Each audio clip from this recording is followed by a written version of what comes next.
My parents canceled my 25th birthday for my older brother's fake meltdown, so I walked out with my suit still on. I left them standing in the hallway, completely unaware that their lies, their secret loans, and their entirely fabricated perfect life were about to collapse in a matter of weeks. They thought they had all the power. They thought I would just put my head down and take it like I always did. They were wrong. Before I tell you about the explosive ending of the story and how they lost everything, please let me know where you are watching from in the comments below. I stood in front of the tall, oak-framed mirror in my bedroom, carefully adjusting the collar of my crisp white shirt and pulling my dark navy tie tight. I smoothed down the lapels of my tailored suit jacket. It wasn't just any suit. I had worked double shifts for 3 grueling months at an architectural firm as a junior intern just to afford this exact outfit. Turning 25 felt like a massive, life-altering milestone. It was a Friday night. The air outside was crisp, and I had secured a reservation at Magnolia's, the absolute finest and most exclusive steakhouse in the downtown district. My fiancée, Sarah, was meeting me there at 7 sharp. For the first time in my entire life, I felt like the main character in my own story. I wasn't just the quiet, compliant younger brother anymore. I was a man with a real future, holding a steady job, and building a life with a woman I loved. I checked my silver wristwatch. 6:30. It was time to go. I grabbed my keys, took a deep breath to steady my nerves, and walked out of my bedroom.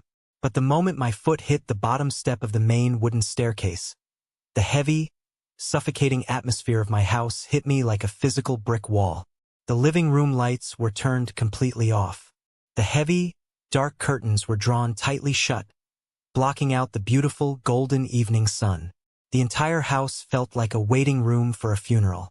And there, sprawled across the expensive leather sofa like a wounded soldier on a battlefield, was my 29-year-old brother, Carter. Let me paint a picture of Carter for you. Carter did not have a job. He hadn't held a steady paycheck in 3 years. He lived rent-free at home, drove a brand new Porsche, and spent his days going to the gym, playing video games, and complaining to anyone who would listen about how incredibly hard his life was. Right now, his face was buried deep in a decorative throw pillow, and his broad shoulders were shaking with loud, theatrical sobs that echoed through the silent house. My parents, Robert and Brenda, were hovering over him like anxious medics. My mother was gently stroking his hair, whispering soft, comforting nonsense into his ear, while my father patted his back with a look of deep concern. Neither of them was dressed for my birthday dinner. My father was wearing an old, stained college t-shirt, and my mother was literally in her flannel pajamas and fuzzy slippers. My stomach dropped into my shoes. A familiar, sickening feeling of disappointment washed over me. I cleared my throat loudly. Mom? Dad? The reservation is at 7. We need to leave right now if we want to beat the downtown traffic. My mother's head snapped up. Her eyes met mine, and there was absolutely no guilt in her expression. There was no apology for forgetting. There was only cold, calculated annoyance. She stood up quickly, her slippers slapping against the hardwood floor, and marched over to the bottom of the stairs, using her body to physically block my path. Her hand shot out and gripped my wrist hard. "Take off your shoes immediately," she hissed in a harsh, demanding whisper. "Don't make a sound. Look at your brother. Can't you see he is suffering? He had a terrible day, and he needs us." I stared at her, my mind struggling to process the absolute absurdity of the situation. Before I could even form a sentence to defend myself, the doorbell rang. It was a sharp, loud, intrusive sound that cut through the toxic tension like a knife. Everyone froze. For 3 agonizing seconds, nobody breathed. The doorbell rang again, longer and much more insistent this time. My father practically lunged for the front door. He frantically smoothed his wrinkled t-shirt, pasted a fake, overly cheerful smile on his face, and cracked the heavy oak door open just a few inches, using his shoulder to block the view of the living room. "David!" My father's voice came out too loud, pitched high with sheer panic. "What a surprise. We weren't expecting you tonight. I told you I was coming over this evening to bring Mason a birthday gift, A deep, gravelly voice replied from the porch. It was Uncle David, my father's older brother. David was a highly successful, self-made real estate investor.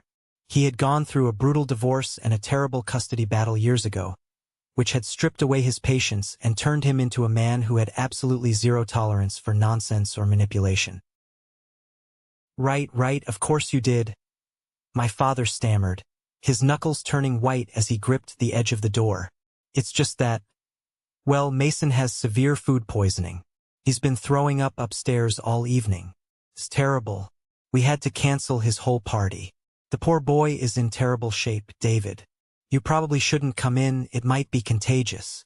The lie fell from my father's lips so effortlessly, so smoothly, that it chilled me to the bone.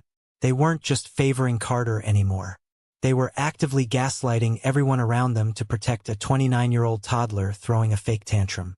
My jaw clenched so tight my teeth ached. A vein pulsed on my temple. I didn't think. I didn't plan my next move. I just acted. I stepped around my mother, ignoring her sharp gasp, my leather dress shoes clicking sharply and deliberately against the hardwood floor. I walked right up behind my father and pulled the door wide open. The warm porch light illuminated my perfectly pressed suit, my combed hair, and my completely healthy, furious complexion. I stood tall, living, breathing proof of my father's shameless deception. "I'm not sick, Uncle David," I said. My voice echoed in the silent foyer, steady and cold. "Dad is lying." My father's face went from pale white to bright crimson in a fraction of a second. Uncle David pushed past my father effortlessly, stepping fully into the house. David stood in the entryway, wearing a sharp charcoal suit. His piercing gray eyes scanned the dimly lit room. He saw Carter, who had suddenly stopped sobbing and was sitting up, staring like a deer in headlights. He saw my mother, frozen by the staircase. And he saw my father, whose mouth was opening and closing silently. "Let me make sure I understand this correctly, Robert," Uncle David said, his voice dropping to a low, dangerous register that demanded absolute attention. "You just looked me directly in the eye and lied about your son being violently ill."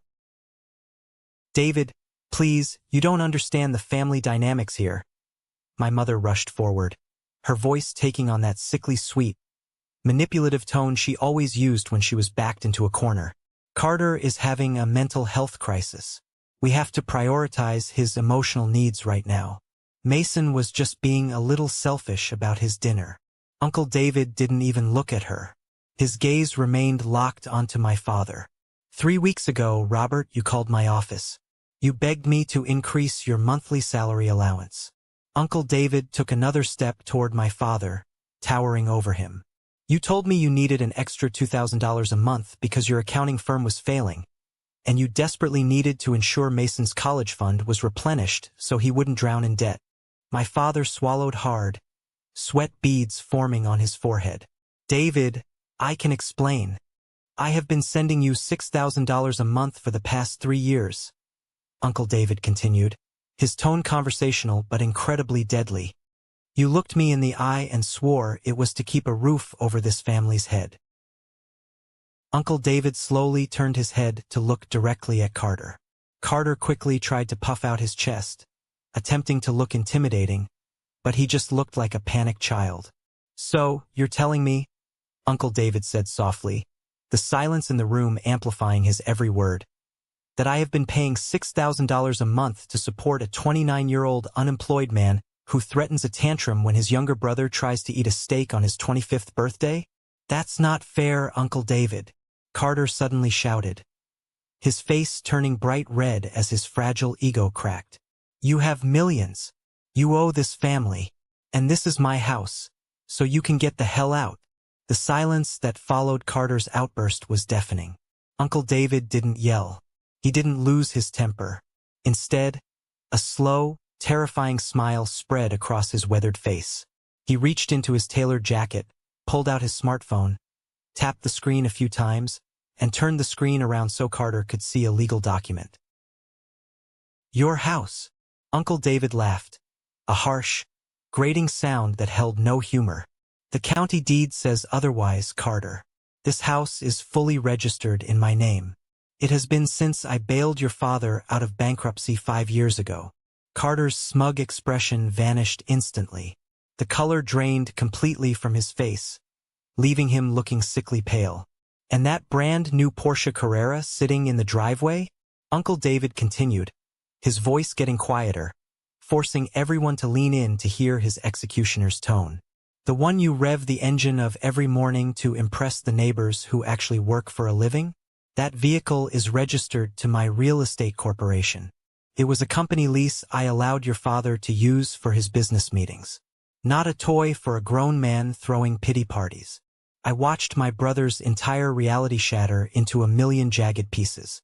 He had truly believed he was untouchable. He had believed he was the absolute king of a castle he didn't even own.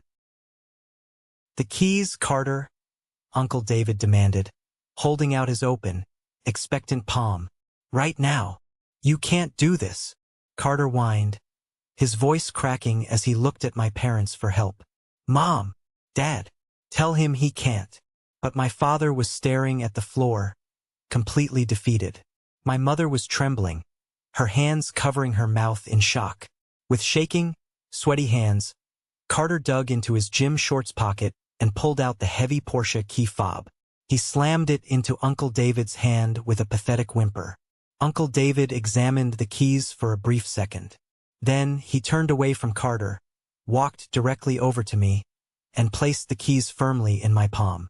Happy 25th birthday, Mason, Uncle David said, his voice instantly warming with genuine affection. I think a Porsche suits a hard-working future architect much better. Drive away from this insane asylum. Immediately, I looked down at the keys resting in my palm. The heavy metal felt cool and solid. Felt like absolute freedom. I looked up at my family. My mother was openly weeping now, real tears streaming down her face as the financial reality of her situation set in. My father looked like he had aged 10 years in the span of 5 minutes. His shoulders slumped in total defeat. And Carter was staring at me with a look of such pure, unadulterated hatred that it made the hairs on the back of my neck stand up. I'll go pack a bag, I said. My voice didn't shake. I didn't wait for permission. I turned my back on them and walked purposefully upstairs to my bedroom. I didn't bother folding my clothes perfectly. I pulled my large canvas duffel bag from the closet and started shoving my shirts, pants, my architectural drafting tools, and my laptop inside. As I zipped the heavy bag shut, the muffled sounds of the commotion downstairs drifted up through the floorboards. David, please, be reasonable. My mother was begging, her voice shrill and dripping with desperation. You can't just take the car. Carter needs it to go to his networking events.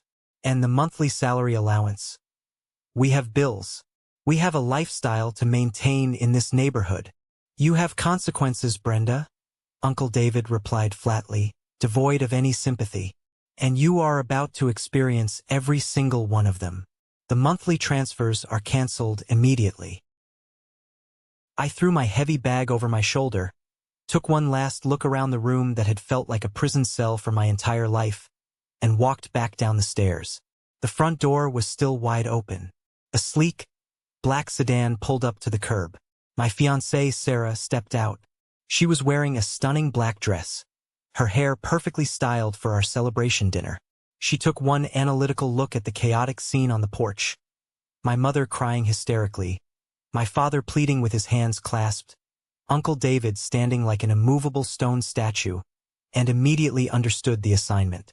Sarah was in her final year of law school. She had a razor-sharp mind and an incredible intuition for disaster. She walked quickly up the driveway, completely ignoring my parents as if they were invisible, and took the heavy duffel bag from my shoulder. Are we leaving? She asked me softly, her eyes locked on mine. We are, I replied firmly. I walked past my parents without uttering a single word. They didn't try to stop me. They didn't apologize for ruining my birthday.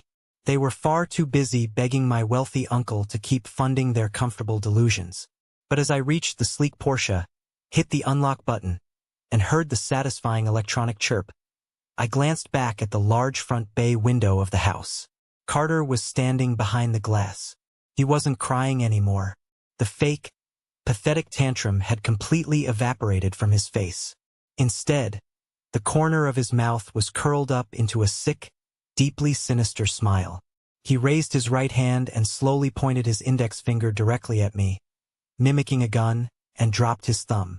A cold chill ran down my spine.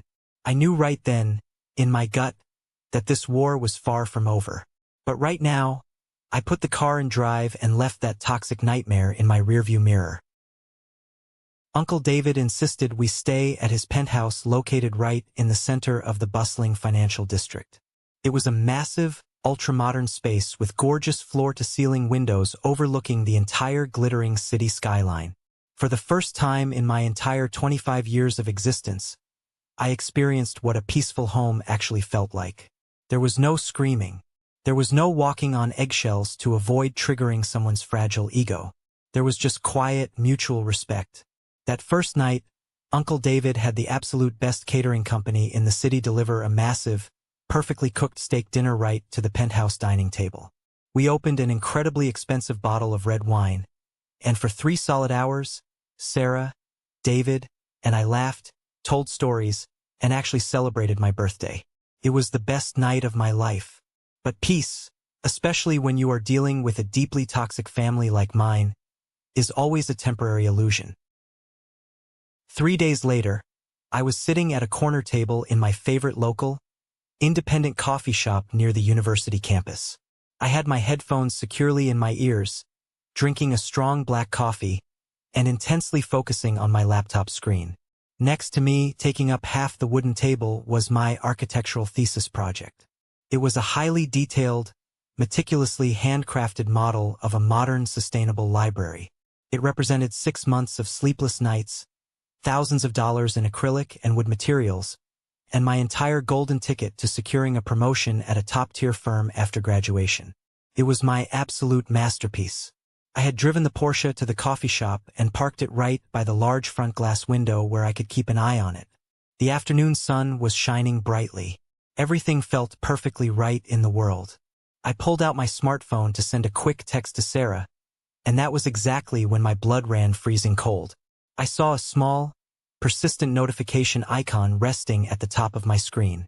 Find my friend's location shared.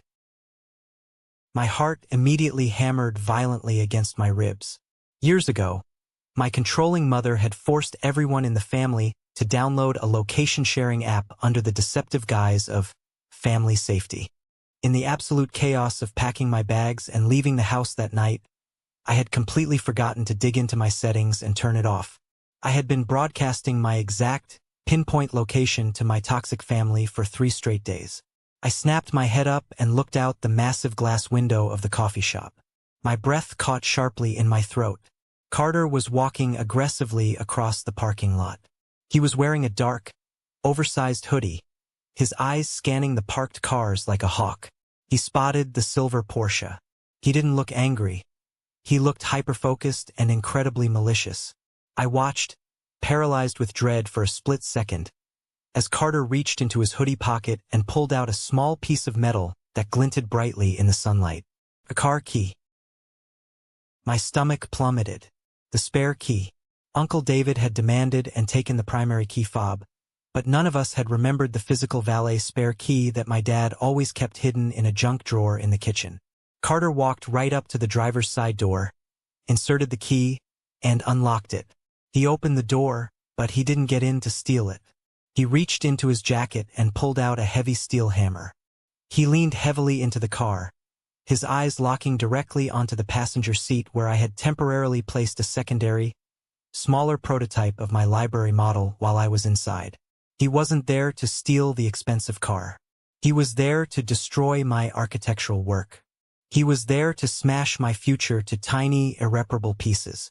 I shoved my wooden chair back so violently it crashed loudly to the coffee shop floor, startling several patrons. "Hey!" I screamed at the top of my lungs, sprinting toward the heavy glass front door. I burst out onto the pavement, the hot afternoon air hitting my face like a blast from a furnace. "Carter, Get the hell away from the car right now. Carter paused, his upper body still half leaning inside the Porsche. He slowly turned his head to look at me, and that same sinister, sickening smile from the living room window was plastered across his face. He raised the heavy steel hammer high above his head. You think you can just take what's rightfully mine and walk away, Mason?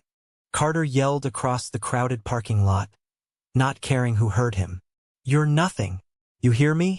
You're a pathetic loser, and I'm going to make sure everyone in this city knows it. He gripped the handle tightly, his knuckles turning white, and swung his arm back, preparing to smash the heavy hammer right down onto the delicate acrylic roof of my library model. Every muscle in my body tensed. I was too far away to physically tackle him in time. I watched my entire academic career flash before my eyes. Drop the hammer, Carter. Right now. The commanding voice didn't come from me. It came from directly behind Carter. Sarah had just pulled into the parking lot in her sedan. She had literally jumped out of the driver's seat before her car was even fully parked in the spot. She marched directly up to Carter, her heels clicking aggressively on the asphalt, her eyes blazing with absolute, unfiltered fury. Right behind her, Chloe, the barista from the coffee shop who knew me well and had run out after me, had stepped onto the sidewalk holding her smartphone up, the camera lens pointing squarely at Carter's face, recording every single second. Carter froze, his arms still suspended awkwardly in the air. He looked at Sarah, then at Chloe's glowing phone screen recording him. What you are doing right this exact second, Sarah said, her voice dropping into a cold, terrifyingly professional legal tone that she used in moot court, is attempted destruction of private property. That architectural model is valued at over $5,000 in labor and materials, making this a felony offense in this state. You used an unauthorized, stolen key to enter a vehicle that does not legally belong to you, which constitutes breaking and entering. Sarah took a bold step closer to him, completely and utterly unfazed by the heavy steel weapon in his hand. So, Carter, do you want to go to a real jail today?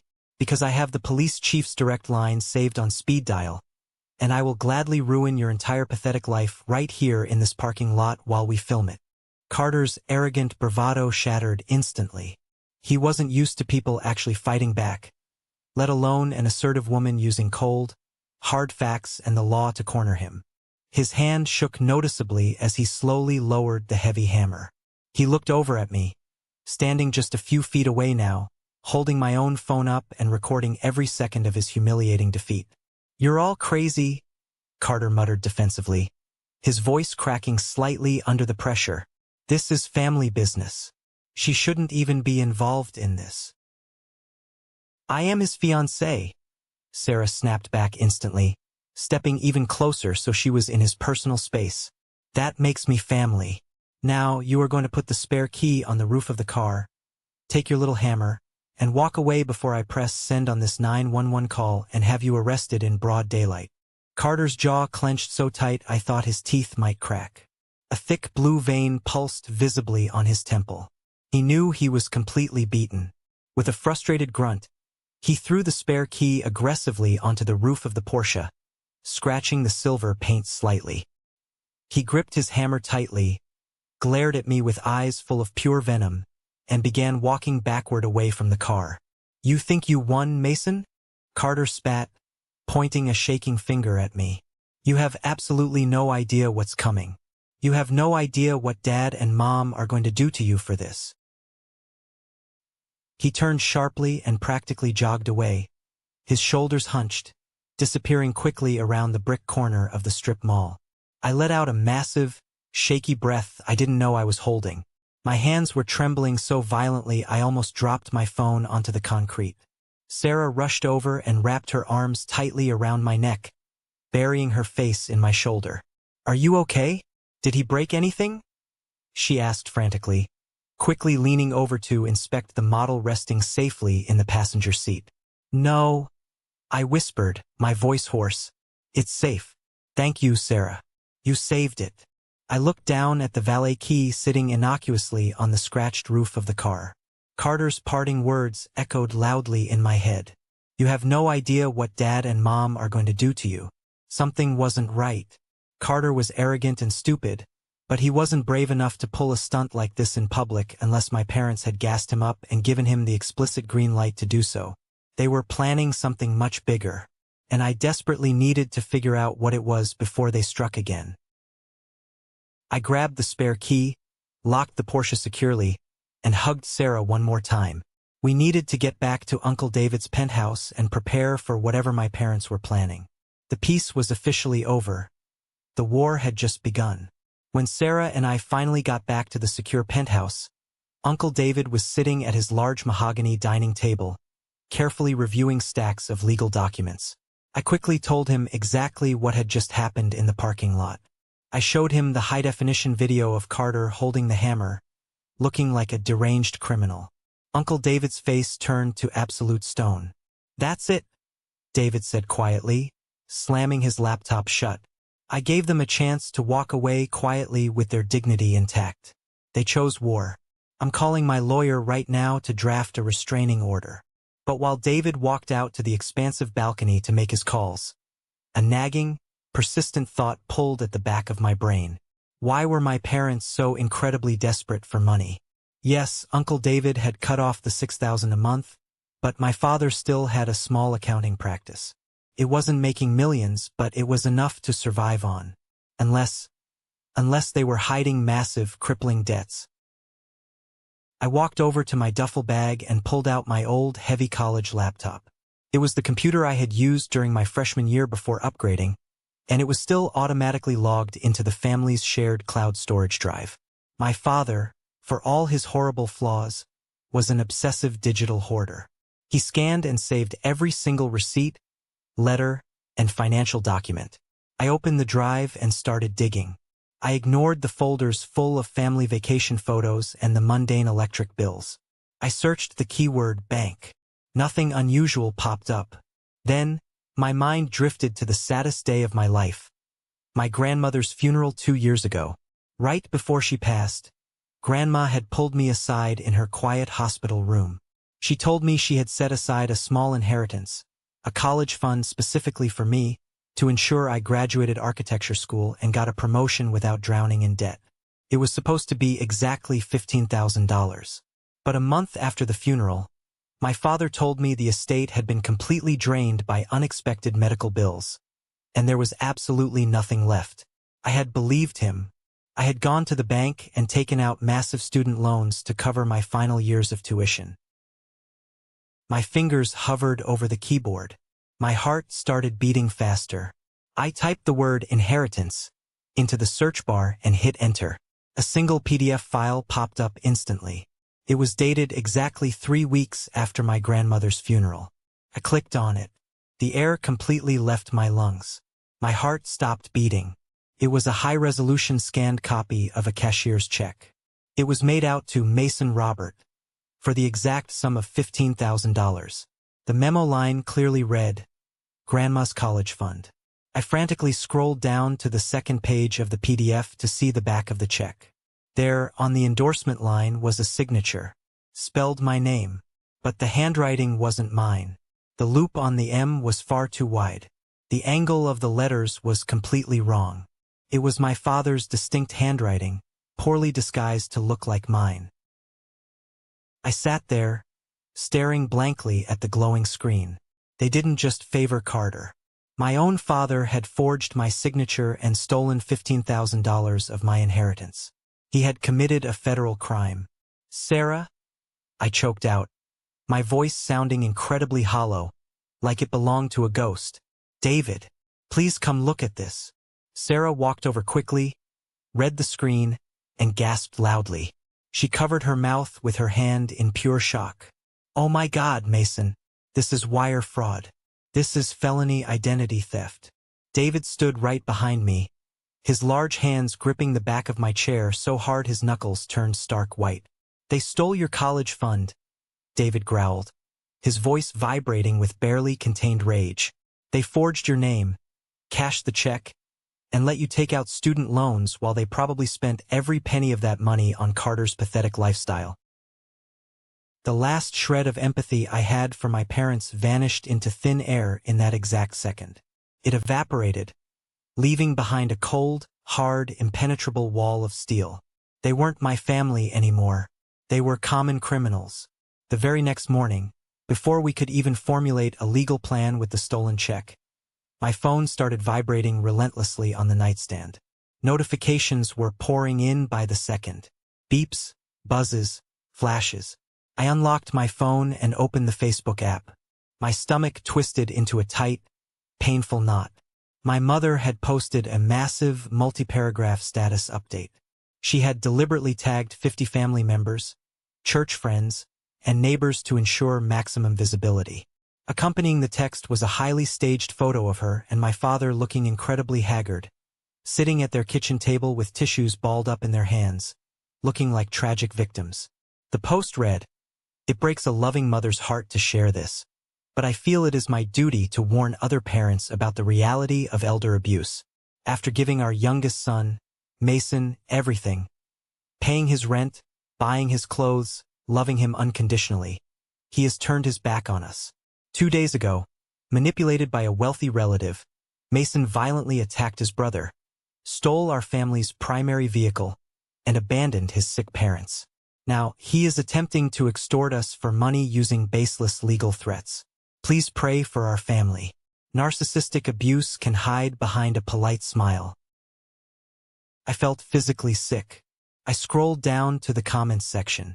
Aunt Martha, my mother's older sister and a woman who constantly preached about family loyalty, had commented first. "I am so disgusted. I always knew there was something dark about Mason. You and Robert stay strong. Family is everything, and he has betrayed his own blood." Matthew, a guy I went to high school with, chimed in, "Bro, stealing your parents' car? That's low. Pay them back and apologize." There were dozens of comments. People I had known for years were tearing my character to shreds, publicly calling me a thief, a sociopath, a spoiled brat. My mother was successfully controlling the narrative, painting herself as the tragic victim while simultaneously destroying my professional and personal reputation. "I need to reply," I said, my fingers flying over the keyboard, ready to scream the truth into the comments section. "I need to tell them about the forged check. I need to post the video of Carter." "Stop!" Sarah grabbed my wrist gently but firmly. "Mason, look at me. Do not engage. Do not comment. That is exactly what they want." Sarah looked me directly in the eyes. "If you comment, they will drag you into the mud. They want you to look unhinged and aggressive to prove their point." "She's right," Uncle David said, walking into the living room holding a fresh, steaming cup of coffee. His eyes were cold and incredibly calculating. "In a street fight, the guy who screams the loudest usually loses. The guy who stays quiet and throws the hardest punch wins. So what do we do?" I asked, feeling entirely helpless against the rising tide of public humiliation. "I can't just let them ruin my reputation. We build an ironclad fortress," Sarah said, pulling out her laptop and placing it firmly on the table. "We take screenshots of every single defamatory comment. We archive the video of Carter. We print the forged inheritance check. We document every penny Uncle David ever sent them. We don't argue on Facebook. We argue in front of a judge."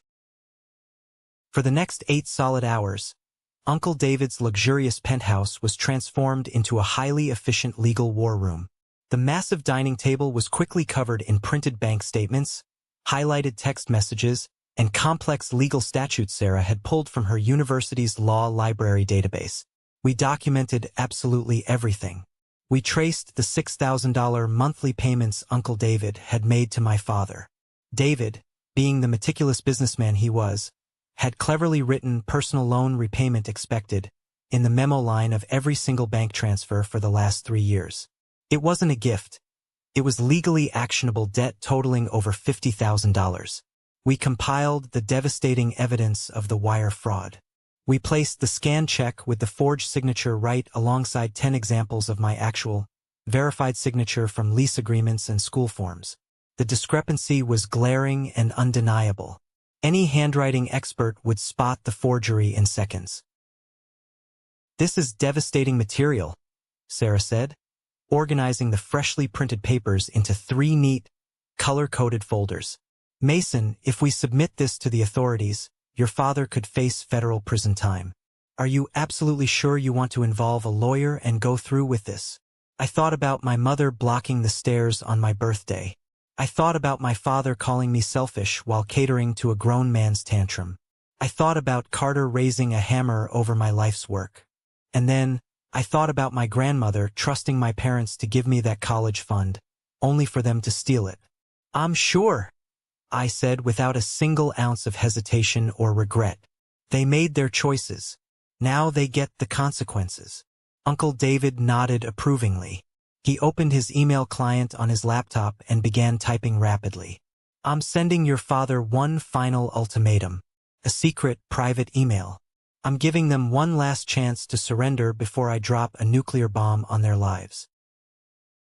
He read the email aloud as he typed. "Robert, I have compiled irrefutable evidence of your financial crimes. I have documentation proving you owe me $50,000 in personal loans. More importantly, I have the scanned copy of Mason's $15,000 check bearing your forged signature. You have 24 hours to delete all posts and sign a payment plan. If you refuse, I will file a civil lawsuit, and I will hand the forgery evidence to the police." He hit send. The room fell into a heavy, expectant silence. The trap was set. All we had to do was wait and see if my parents were smart enough to back down, or arrogant enough to double down on their lies. We didn't have to wait long at all. At exactly 7 a.m. the very next morning, my phone vibrated loudly on the glass nightstand with an email forward from Uncle David. It was my father's highly anticipated response. I opened it, half expecting a desperate plea for mercy or a cowardly apology. Instead, what I read made the blood boil in my veins. "David," my father wrote, "I don't know what kind of fantasy world you and that ungrateful brat Mason are living in, but you don't scare me. The money you sent us was a gift between brothers. Good luck proving otherwise to a judge. As for the check, you have absolutely no proof of who signed it. We spent that money on household expenses that benefited Mason anyway. You are tearing this family apart over nothing. We will not delete our Facebook posts. We have a right to tell the truth about how Mason abused us. If you want a legal battle, bring it on. My lawyer says you have no case. See you in court." I stared at the glowing screen of the email, utterly bewildered by the sheer, terrifying magnitude of their delusion. They were completely cornered, holding a losing hand, and yet they were screaming at the top of their lungs that they had won the game. "They actually think they can beat us," I said, handing the phone over to Sarah so she could read the madness for herself. Uncle David let out a dark, booming laugh that echoed off the high ceiling of the penthouse. It wasn't a happy sound. It was the chilling sound of an apex predator that had just cornered its prey. "Robert always was an arrogant, short-sighted fool. He thinks because he manipulated me when we were younger, he can do it forever." David pulled his phone from his jacket pocket and made a single phone call. "Elijah? It's David. File the civil suit immediately. Yes, for the full $50,000 plus legal fees. And take the forgery packet to the police precinct. I want a detective assigned to it by noon." He hung up the phone. The legal storm was officially unleashed. There was no going back now. But I had my own specific move to make. My parents were relying heavily on the court of public opinion to make me surrender. They thought the social pressure from Aunt Martha and the neighborhood gossips would force me to crawl back and apologize. I looked at Julian, my best friend from architecture school who had just arrived at the penthouse to bring us coffee and moral support. Julian was a tech wizard and successfully managed several large social media accounts. "Julian," I said, sliding my phone across the table to him. On the screen was the crystal-clear video of Carter attempting to smash my car with a hammer, screaming like a lunatic. "Can you post this video to all the local community groups?" I asked, a cold smile forming on my lips. "Tag Aunt Martha, Matthew, and everyone who commented calling me an abuser. Let them see exactly who the real victim is." "Consider it done," Julian grinned, his fingers already flying. The war had moved past closed doors.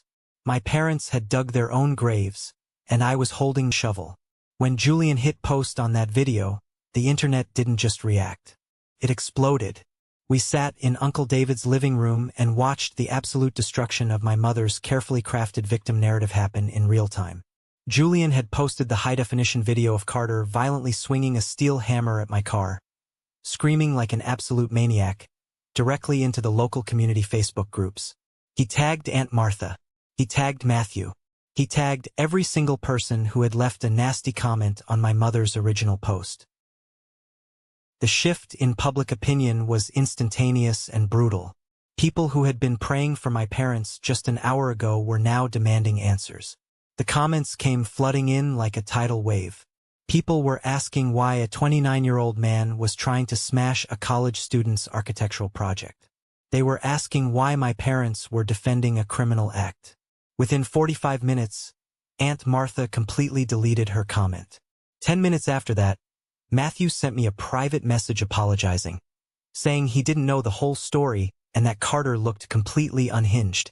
By noon, my mother had panic-deleted her entire Facebook post and deactivated her account entirely.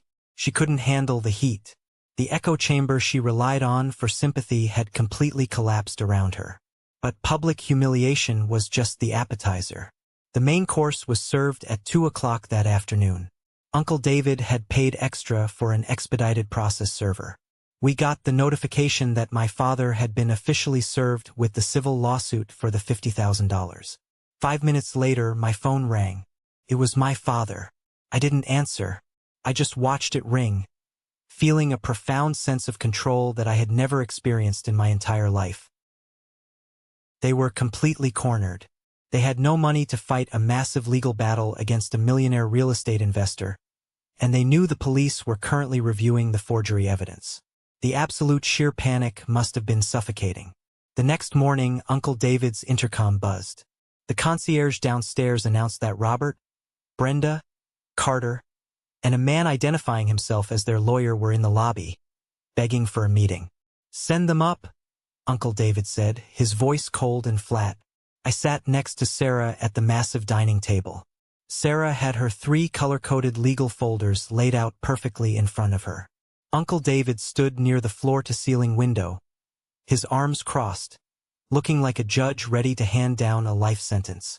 The elevator doors opened directly into the penthouse. My family walked in, and they looked absolutely terrible. My father's face was gaunt and gray, his shoulders slumped in total defeat. My mother's eyes were swollen and red from crying. Carter trailed behind them, staring at the floor, completely stripped of his arrogant swagger. He looked small. He looked pathetic. Their lawyer, a tired-looking man named Elijah, stepped forward. He took one single look at Sarah, looked at the meticulously organized legal binders on the table, and I could physically see his professional confidence evaporate. Elijah knew he was walking into a slaughterhouse. "David Mason," my father started, his voice cracking with desperation. "Please, we are family. This lawsuit is going to destroy us. We are going to lose the house. We want to settle this quietly." "Sit down, Robert," Uncle David commanded, pointing to the chairs opposite us. "You don't get to dictate how this goes. You are here to listen." My parents and Carter sat down slowly, like prisoners taking their seats at a parole hearing. Elijah opened his briefcase, but Sarah didn't even give him a chance to speak. She opened the first folder and slid a copy of the forged cashier's check across the smooth mahogany wood. "Let's skip the small talk," Sarah said, her voice echoing with absolute authority. "We are here to discuss the $50,000 in unpaid personal loans, the attempted felony destruction of private property by Carter, and the federal wire fraud committed by Robert regarding Mason's inheritance." Elijah looked down at the copy of the forged check. He blanched. He looked at my father with wide, panicked eyes. Clearly, my father had conveniently forgotten to mention the federal crime to his own legal counsel. "We can explain the check," my father stammered, sweat pouring down his temples. "Mason, son, you have to understand. Things were incredibly tight financially. We needed that $15,000 just to keep the lights on, to buy groceries. We used your college fund for the family. We intended to pay you back, I swear. I stared at him, my face an emotionless mask. You forged my signature to steal money my grandmother left specifically for my education, and you expect me to believe you spent it on groceries? It's the truth, my mother cried out, reaching a trembling hand across the table toward me. We made a terrible mistake, but we did it to survive. My brain felt like it was short-circuiting. I looked from my father to my mother and finally to Carter. What people? Uncle David asked, his voice dropping to a terrifying, quiet whisper. Who did Carter owe? My father realized his catastrophic mistake, but it was too late. The dam had broken. They forged my signature. They stole my college fund. They committed a federal felony. Not to survive, but to protect a gambling addict from the consequences of his own actions. And then they had the absolute audacity to watch me take out massive, high-interest student loans, watch me work double shifts until my hands bled, and call me selfish for wanting to celebrate my birthday. I looked at Carter. He wouldn't meet my eyes. He just stared at the floor, a pathetic, broken shell of a man. I felt a profound, deep-seated disgust wash over me. It was a physical revulsion. Every single memory I had of my childhood, every time I was told to compromise, every time I was pushed aside for Carter, it all clicked into place. I wasn't a son to them. I was collateral damage. I was a resource to be drained to keep their favorite child afloat. You stole my future, I said, my voice barely above a whisper, but it cut through the room like a razor blade. You risked federal prison to save a man who tried to smash my car with a hammer 3 days ago. My mother was sobbing uncontrollably now. We love you, Mason. We love both our boys. We just didn't know what else to do. You could have let him face his own consequences, I replied coldly, standing up from my chair. But you didn't. And now you are going to face yours. Uncle David stepped forward, pulling a heavy, multi-page legal document from his inside jacket pocket. He threw it onto the table. It landed with a loud, final smack right in front of my father. Elijah, their lawyer, quickly grabbed it and started scanning the pages, his eyes widening with every paragraph he read. This is a legally binding settlement agreement, Uncle David announced, his voice echoing with absolute authority. And these are my non-negotiable terms. Option 1. You sign this document right now. You legally acknowledge the $50,000 debt, and you agree to a strict wage garnishment plan until every single penny, plus interest, is repaid to me. My father let out a weak whimper, but Uncle David completely ignored him. Secondly, David continued, pointing a hard finger at my mother, you have exactly 30 days to vacate my property. I am selling the house. You will find your own place to live with your own money. My mother let out a loud wail, burying her face in her hands. David, please, we have nowhere to go. The housing market is too expensive. I truly do not care, David said coldly. Thirdly, you will find a way to secure a personal bank loan, and you will repay Mason the $15,000 you stole from his inheritance fund within 60 days. And finally, all three of you will sign a strict, legally binding no-contact order. You will never call Mason. You will never text him. You will never approach him at his school or his workplace. If you violate this order, you will be arrested. The room was silent except for my mother's heavy sobbing. And option 2? Elijah asked quietly, already knowing the answer. Option 2, Sarah spoke up, her voice sharp and uncompromising.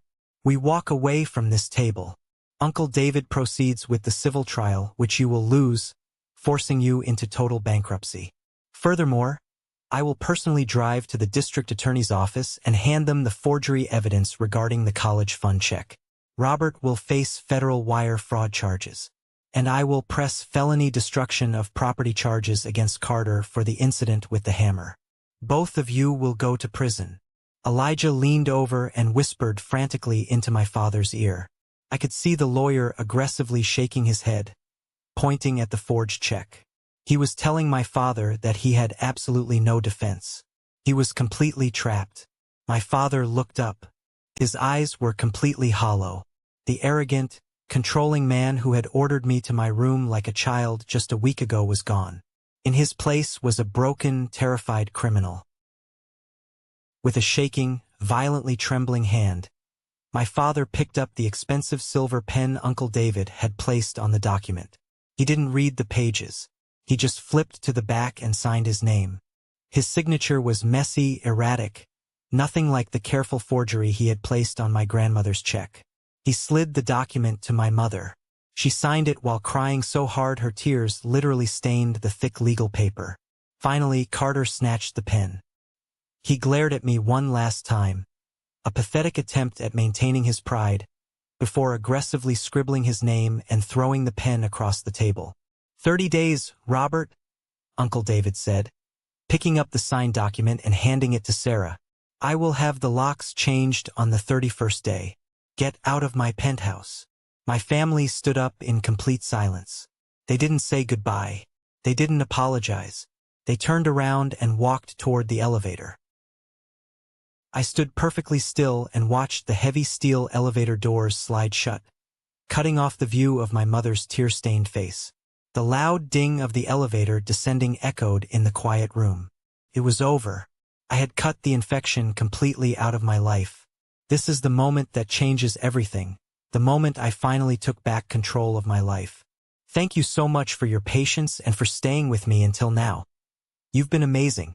Please give this video a like and comment below to let me know you've made it this far. Not only does this help more people find this story, but it also lets me know that my experiences truly mean something to someone.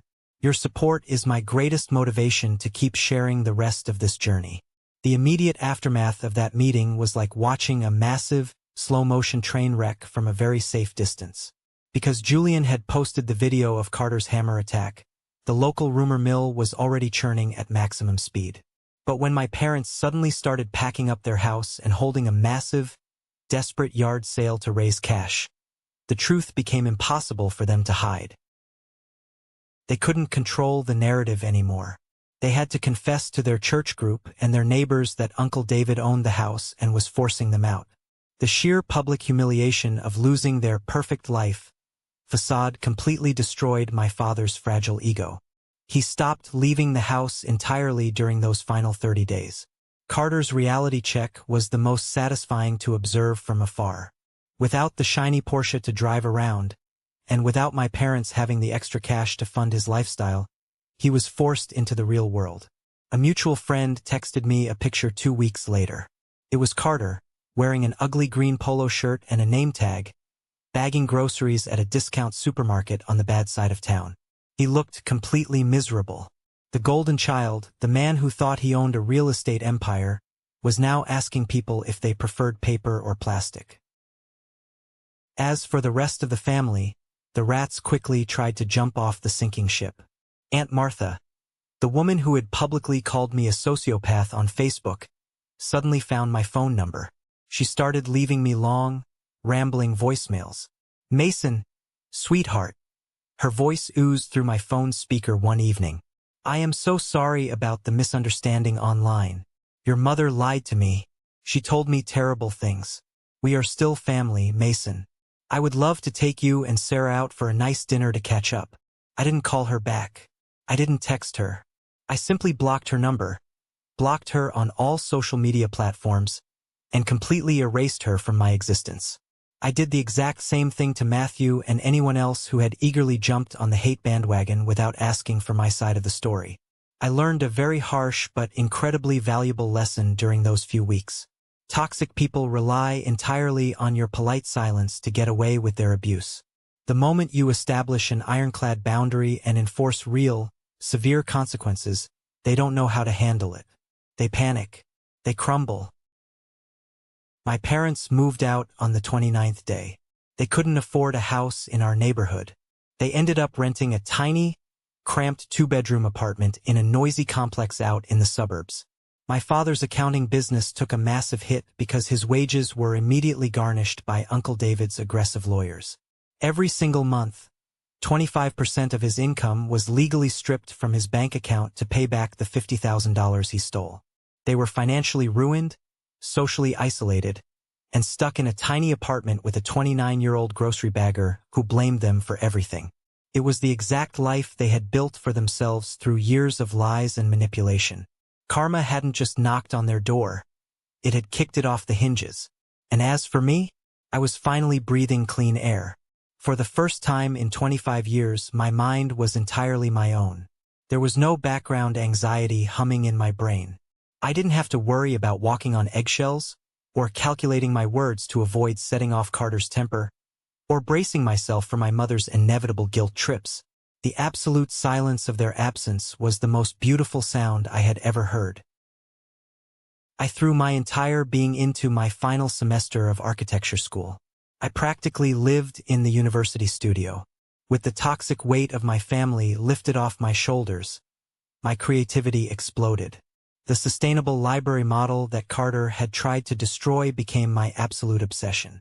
Sarah was my rock during this entire process. She would come to the studio late at night, bringing me black coffee and takeout food, sitting quietly in the corner studying for her bar exam while I meticulously glued tiny acrylic windows and laser-cut wooden beams. We were building our futures side by side, entirely independent of the generational trauma that had tried to drag us down. Uncle David became the father figure I never actually had. He didn't try to smother me or control my choices. He just offered quiet, solid support. He reviewed my financial plans, helped me set up a proper investment account, and treated me with the respect of an equal adult. He showed me that true family isn't about blood relations. Blood is just an accident of biology. True family is about loyalty, respect, and who stands beside you when you are backed into a corner. There were moments, usually late at night when the city was quiet, where a brief, fleeting shadow of grief would pass over me. I wasn't grieving the family I lost. I was grieving the family I never had. I grieved the fact that I never got to experience unconditional parental love. I grieved the realization that my father valued a gambling addict over his youngest son's future. But that grief never lasted long. It was always quickly replaced by a profound sense of empowerment. I had survived them. They had thrown their absolute worst at me. Lies, theft, public humiliation, attempted destruction, and I was still standing. In fact, I wasn't just standing. I was thriving. I realized that by cutting them off, I had broken a generational cycle of abuse and enabling. I was protecting my future. I was protecting Sarah. I was ensuring that if we ever had children of our own, they would never, ever know the kind of manipulative cruelty I grew up with. I funneled all that energy, all that clarity, into my final thesis presentation. I double-checked every calculation, perfected every digital rendering, and polished my public speaking skills until I was flawless. I was preparing for the final battle of my academic career, and I had never felt more ready in my entire life. The boy who cowered at the bottom of the stairs was dead. The man who replaced him was unstoppable. 3 months later, the morning sun poured through the massive skylights of the university's main architectural exhibition hall. It was the day of my final thesis defense. I stood beside my presentation board, wearing a sharp, tailored navy suit. I felt incredibly calm. My hands weren't shaking. My heart was beating at a steady, confident rhythm. Directly in front of me sat the thesis committee, a panel of 3 highly respected architects, including Professor Miller, a man notoriously known for completely destroying students' projects during these final reviews. Behind the committee, sitting in the public observation row, were Sarah, Uncle David, and Julian. They were beaming with pride. "Mr. Robert," Professor Miller started, adjusting his thick glasses and leaning forward, his eyes scanning my complex library model. "Your integration of sustainable water reclamation is ambitious. However, looking at your load-bearing calculations on the south-facing green roof, I question the structural integrity during heavy rainfall. Explain your methodology." This was it, the trap question designed to make students panic. 3 months ago, I might have stuttered. I might have doubted myself. But today, I simply smiled. "I anticipated that concern, Professor," I said smoothly, stepping forward with a laser pointer. I guided the red dot to the specific structural joints on the model.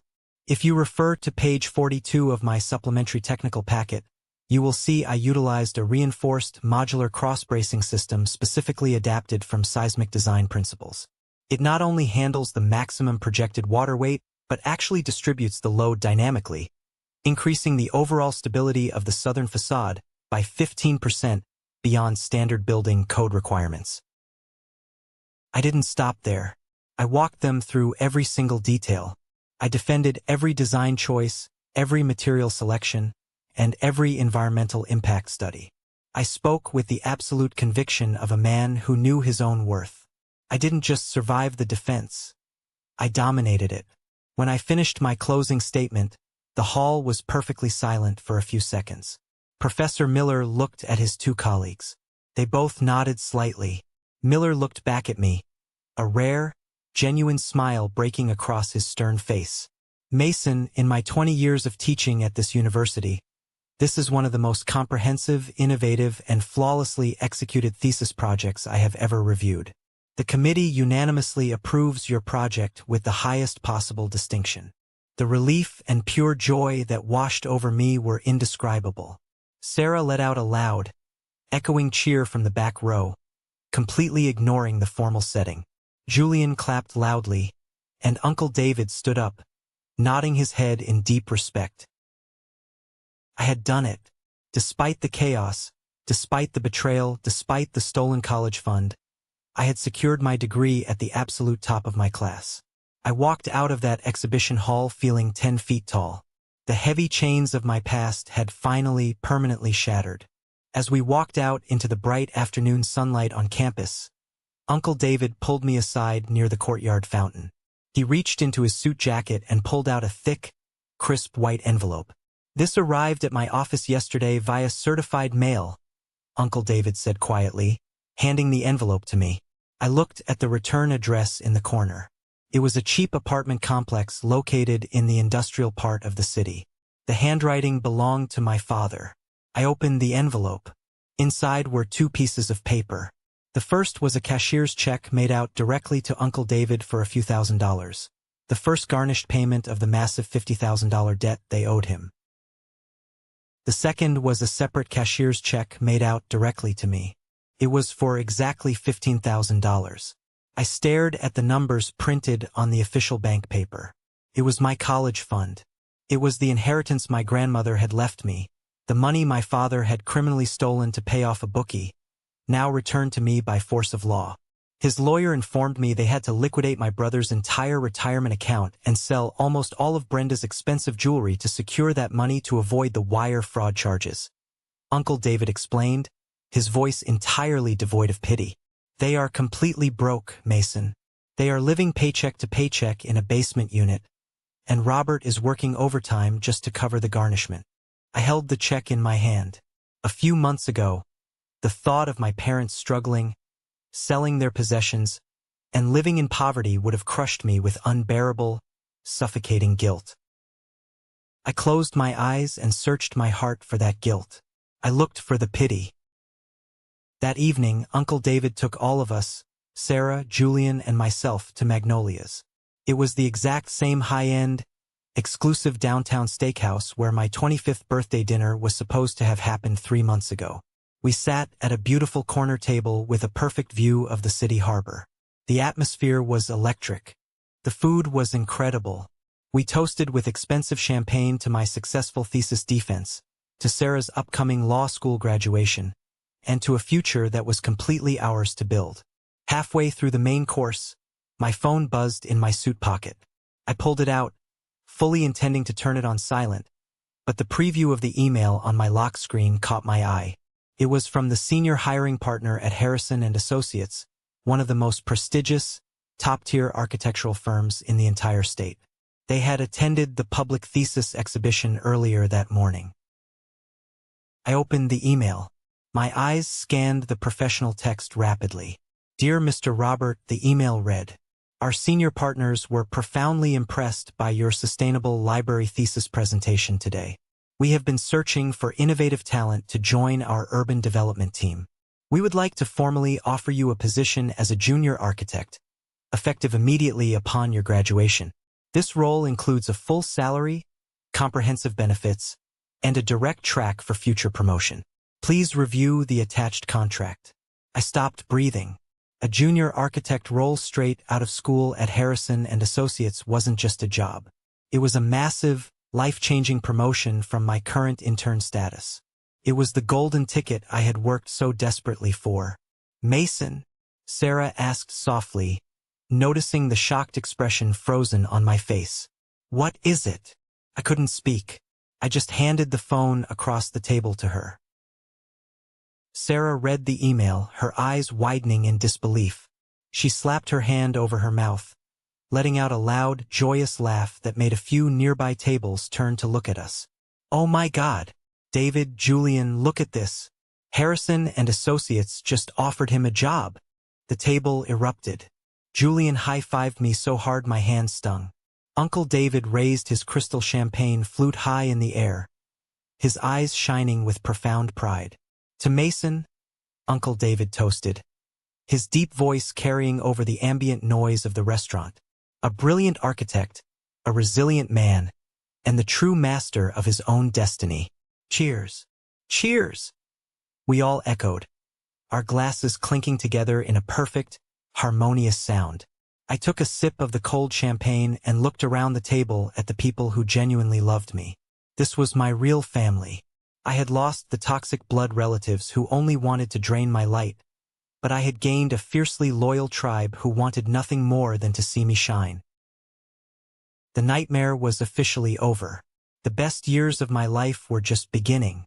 Later that night, long after the dinner was over and Sarah had gone to sleep, I stood alone on the expansive balcony of Uncle David's penthouse. The city lights of the financial district sparkled below me like millions of tiny diamonds scattered across the dark pavement. The cool night air felt incredibly refreshing against my skin. I leaned against the glass railing and looked out at the horizon, allowing myself a moment of deep, quiet reflection. If you had told me a year ago that my life would look like this, I would have thought you were insane. A year ago, I was a quiet, anxious kid, terrified of upsetting the delicate, toxic balance of my family. I was willing to sacrifice my own happiness, my own milestones, and my own mental health just to keep the peace. I thought being a good son meant enduring the abuse in silence. But looking back now, I realized that the terrible night they canceled my 25th birthday was actually the greatest gift they could have ever given me. By pushing me too far, by blatantly prioritizing a spoiled, destructive adult over my basic human dignity, they finally broke the illusion. They forced me to open my eyes and see them for who they truly were. Selfish, manipulative people who viewed me as nothing more than a resource to be exploited. The pain of that realization was agonizing, yes. Discovering the forged check, realizing they stole my inheritance, facing the public smear campaign, it was a brutal trial by fire. But fire doesn't just destroy, it purifies. It burns away the dead wood and leaves behind only what is solid and real. I lost my parents and my brother, but I found my own spine. I found my self-worth. I learned that sometimes, the absolute bravest, most powerful thing you can do in your life is to stop trying to fix toxic people, turn your back and simply walk away. You do not owe your life to people who actively try to destroy it, regardless of whether or not you share the same DNA. Tomorrow I will sign the contract for my new job. In a few months I will marry Sarah. We will buy a house using the money I forced my father to return. We will build a life filled with honesty, hard work, and mutual respect. And my parents, trapped in the miserable consequences of their own choices, will never be allowed to cast a shadow over my happiness again. I took one last, deep breath of the cool city air, feeling lighter and freer than I ever thought possible. I turned away from the edge of the balcony, walked back inside the warm penthouse, and closed the heavy glass door securely behind me. Thank you for sticking around and listening to my story. It was a painful journey, but sometimes the hardest endings are the only way to reach beautiful new beginnings. I hope this resonated with you in some way, especially if you have ever felt trapped by the expectations of the people who are supposed to love you. Have you ever found yourself in a similar situation, Dealing with toxic family dynamics? If you made it all the way to the end of this video, you are officially part of the 1% club. Please leave a comment with the letter W for winner below. It's our secret sign to recognize the amazing people who stay until the very last word. Your support means the world to me. Please hit that like button, follow the channel, and I'll see you in the next story.